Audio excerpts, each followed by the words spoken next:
जय हिंद दोस्तों। Point break by RSR YouTube channel पर आप सभी का बहुत बहुत स्वागत है। आज हम बात करने वाले हैं यूपी स्पेशल से विगत परीक्षाओं में पूछे गए प्रश्नों की। उत्तर प्रदेश की समसामयिकी या फिर जनरल नॉलेज से कई प्रश्न एग्जाम में पूछे जाते रहे हैं, तो जो भी इंपॉर्टेंट क्वेश्चन है उन सभी को मैंने इस वीडियो में शामिल किया है। तो आप इस वीडियो को बहुत ध्यान से देखिए। वीडियो के लास्ट में मैं आपसे एक क्वेश्चन भी पूछूंगा जिसका आंसर आपको कमेंट बॉक्स में बताना है। शुरुआत करने से पहले अगर आपने अभी तक इस चैनल को सब्सक्राइब नहीं किया है तो प्लीज आप लोग इस चैनल को सब्सक्राइब कर लीजिए। तो चलिए स्टार्ट करते हैं आज का वीडियो उत्तर प्रदेश विशेष। आज का हमारा पहला प्रश्न है, उत्तर प्रदेश की सबसे लंबी नहर है। सबसे लंबी नहर पूछिए कि कौन सी है। हमारे ऑप्शन क्या दिए गए हैं, वो है घाघरा नहर, ऑप्शन 2 केन नहर, ऑप्शन 3 है निचली गंगा नहर, ऑप्शन 4 है शारदा नहर। तो इसका जो सही आंसर हो जाएगा, सही आंसर हो जाएगा ऑप्शन 4 शारदा नहर उत्तर प्रदेश की सबसे लंबी नहर है। कौन सी नहर? शारदा नहर। अब बात कर लेते हैं शारदा नहर का जो निर्माण हुआ वो कब हुआ था। वो 1920 से लेकर 1928 के मध्य हुआ था। कब हुआ था? 1920 से 1928 के मध्य। यह चंपावत के बनवासा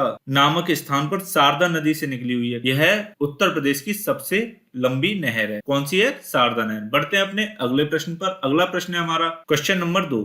निम्न में से किस नदी को राष्ट्रीय जलमार्ग संख्या 1 के रूप में प्रयुक्त किया जा रहा है, उपयोग किया जा रहा है? ऑप्शन है हमारे गंगा, ऑप्शन 2 यमुना, ऑप्शन 3 है ब्रह्मपुत्र, ऑप्शन 4 है नर्मदा। तो इसका जो सही आंसर हो जाएगा, सही आंसर हो जाएगा ऑप्शन 1 गंगा नदी को राष्ट्रीय जलमार्ग संख्या 1 के रूप में प्रयुक्त किया जा रहा है। अब बात कर लेते हैं कि राष्ट्रीय जलमार्ग संख्या कहां से कहां तक है। तो ये हल्दिया से लेकर प्रयागराज तक है। कहां से कहां तक है? हल्दिया से लेकर प्रयागराज तक। तो ये भी हमको पता होना चाहिए। नेशनल वाटरवे नंबर 1 कहां से कहां तक है? वो पश्चिम बंगाल के हल्दिया से लेकर उत्तर प्रदेश के प्रयागराज तक है। चलते हैं अपने अगले प्रश्न पर। अगला प्रश्न है हमारा क्वेश्चन नंबर 3। हथनी कुंड परियोजना किस नदी पर बनी हुई है? हथनी कुंड पूछा गया है कि किस नदी पर बनी हुई है। ऑप्शन है हमारे गंगा, ऑप्शन 2 सरयू, ऑप्शन 3 है यमुना, ऑप्शन 4 है रामगंगा। तो इसका जो सही आंसर हो जाएगा, सही आंसर हो जाएगा ऑप्शन 3 यमुना नदी पर हथनी कुंड परियोजना बनी हुई है। अब बात कर लेते हैं ये कहां पर बनी हुई है। ये सहारनपुर के पास बनी हुई है यमुना नदी पर। कहां पर? सहारनपुर के पास यमुना नदी पे।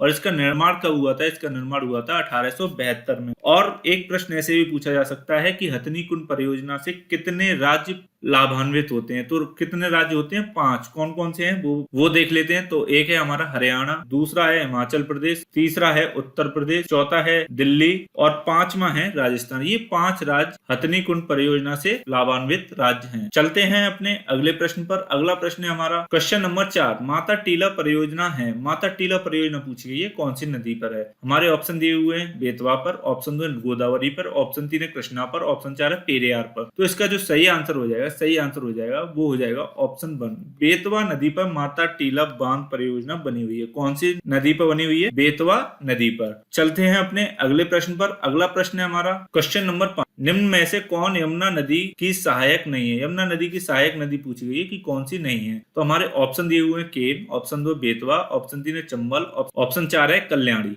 तो इसका जो सही आंसर हो जाएगा, सही आंसर हो जाएगा ऑप्शन 4 कल्याणी नदी दी हुई नदियों में से यमुना नदी की सहायक नदियां नहीं है। तो अगर बात की जाए यमुना नदी की सहायक नदियां पूछी जाए तो वो कौन कौन सी हैं? केन, बेतवा और चंबल। ये तीनों ही यमुना नदी की सहायक नदियां हैं। ये भी हमको पता होना चाहिए। चलते हैं अपने अगले प्रश्न पर। अगला प्रश्न है हमारा क्वेश्चन नंबर 6। गोविंद वल्लभ पंत सागर जलाशय कहाँ स्थित है? गोविंद वल्लभ पंत सागर पूछा है कि ये वाला जलाशय कहाँ पर स्थित है। ऑप्शन है हमारे Uttar Pradesh, option 2 Jharkhand, option 3 Uttarakhand, option 4 Bihar. तो इसका जो सही आंसर हो जाएगा, सही आंसर हो जाएगा ऑप्शन 1 उत्तर प्रदेश में गोविंद वल्लभ पंत सागर जलाशय स्थित है। कहां पर स्थित है? उत्तर प्रदेश में। अब प्रश्न ऐसे भी पूछा जा सकता है कि गोविंद वल्लभ पंत सागर उत्तर प्रदेश के किस जिले में है। तो वो किस जिले में पड़ता है? सोनभद्र में। किसमें? सोनभद्र जिले में ये पड़ता है गोविंद वल्लभ पंत सागर जलाशय। चलते हैं अपने अगले प्रश्न पर। अगला प्रश्न है हमारा क्वेश्चन नंबर 7। निम्न नगरों में से कौन गंगा के दाहिने किनारे पर स्थित नहीं है? कभी कभी नदियां दी होती हैं और कुछ शहर दिए होते हैं और उनमें पूछा जाता है कि कौन सी नदी दाहिने तट पर कौन सा शहर बसा हुआ है या बाईं ओर कौन सा शहर बसा हुआ है। प्रश्न पूछा गया कि दाहिने किनारे पर नहीं है। तो हमारे ऑप्शन है प्रयागराज, ऑप्शन 2 है हरिद्वार, ऑप्शन 3 है वाराणसी, ऑप्शन 4 है कानपुर। नहीं वर्ड पर हमको फोकस करना है। तो इसमें दाहिने किनारे पे कौन सा नहीं है? तो वो इसका सही आंसर हो जाएगा, सही आंसर हो जाएगा ऑप्शन 3 वाराणसी। वाराणसी निम्न नगरों में से गंगा के दाहिने किनारे पर स्थित नहीं है। बाकी ये तीनों दाहिने किनारे पर स्थित हैं। चलते हैं अपने अगले प्रश्न पर। अगला प्रश्न है हमारा क्वेश्चन नंबर 8। रानी लक्ष्मीबाई बांध कहाँ अवस्थित है? लक्ष्मीबाई बांध पूछा गया है कि कहाँ पर स्थित है। ऑप्शन है हमारे बेतवा नदी पर, ऑप्शन 2 केन नदी पर, ऑप्शन 3 है रेहन नदी पर, ऑप्शन 4 है टॉन्स नदी पर। तो इसका जो सही आंसर हो जाएगा ऑप्शन 3 रेहंद नदी पर रानी लक्ष्मीबाई बांध बना हुआ है। कौन सी नदी पर बना हुआ है? रेहंद नदी पर। और रेहंद नदी पर रेहंद परियोजना भी बनी हुई है। क्वेश्चन नंबर 9, अर्जुन बांध से लाभान्वित जिला है। अर्जुन बांध दे दिया है, कभी कभी लाभान्वित जिला पूछ लेते हैं कि कौन से बांध से कौन सा जिला लाभान्वित हो रहा है। तो हमारे ऑप्शन दिए हुए हैं एटा, ऑप्शन 2 इटावा, ऑप्शन 3 है गोरखपुर, ऑप्शन 4 है हमीरपुर। तो अर्जुन बांध से लाभान्वित जिला कौन सा है? वो हो जाएगा ऑप्शन 4 हमीरपुर अर्जुन बांध से लाभान्वित जिला है। ये प्रश्न एग्जाम में पूछा भी गया है। चलते हैं अपने अगले प्रश्न पर। अगला प्रश्न है हमारा क्वेश्चन नंबर 10, उत्तर प्रदेश में सिंचाई का सबसे बड़ा सोर्स क्या है? सिंचाई का सबसे बड़ा स्रोत पूछा गया है कि कौन सा है।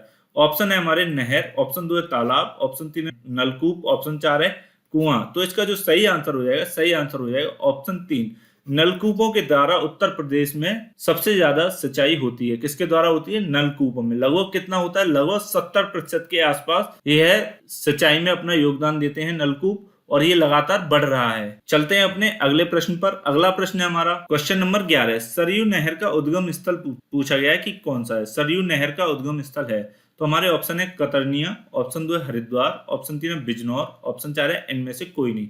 तो इसका जो सही आंसर हो जाएगा ऑप्शन 1 कतरनिया सरयू नहर का उद्गम स्थल है। कौन सा है? वो है कतरनिया। और ये कहाँ पर पड़ता है? ये पड़ता है बहराइच में। कहाँ पर? बहराइच में। अब एक प्रश्न पूछा जा सकता है कि सरयू नहर से लाभान्वित कुल कितने जिले हैं? तो वो कितने जिले हैं? 8 जिले। उनके नाम भी देख लेते हैं कि कौन कौन सा है। तो पहला तो बहराइच है, दूसरा है श्रावस्ती, तीसरा बलरामपुर, चौथा है गोंडा, फिर है बस्ती, फिर है संत कबीर नगर, फिर है गोरखपुर और 8वां है हमारा महाराजगंज। ये 8 जिले इस परियोजना से लाभान्वित हैं। कौन सा है? महाराजगंज। बढ़ते हैं अपने अगले प्रश्न पर। अगला प्रश्न है हमारा क्वेश्चन नंबर 12, बेतवा नहर का उद्गम स्थल है। अब इसमें बेतवा नहर का उद्गम स्थल पूछ लिया है कि कौन सा है। ऑप्शन है हमारे झांसी, ऑप्शन 2 है बरेली, ऑप्शन 3 है गाजियाबाद, ऑप्शन 4 है इनमें से कोई नहीं। तो इसका जो सही आंसर हो जाएगा ऑप्शन 1 झांसी के पारीक्षा जगह से बेतवा नहर का उद्गम होता है। कहां से होता है? पारीक्षा नामक जगह से। अब प्रश्न ऐसे भी पूछा जा सकता है कि इस नहर से कितने जिले लाभान्वित होते हैं। तो एक तो हमारा झांसी हो गया नंबर 1 पे, दूसरा हो गया हमारा हमीरपुर और तीसरा है जालौन। ये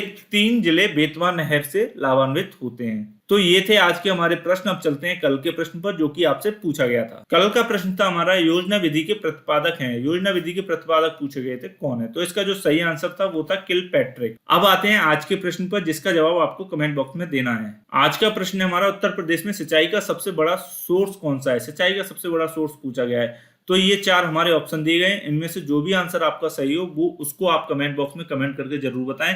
अगर आपको ये वीडियो अच्छा लगा हो तो प्लीज आप इस वीडियो को ज्यादा से ज्यादा लाइक और शेयर करें और हमारे चैनल #PointBreak/RSR को यूट्यूब पर सर्च करके सब्सक्राइब करें, क्योंकि मैं लगातार इसी तरह के वीडियोस लाता रहता हूं जो आपकी स्टडी में बहुत ही महत्वपूर्ण होंगे।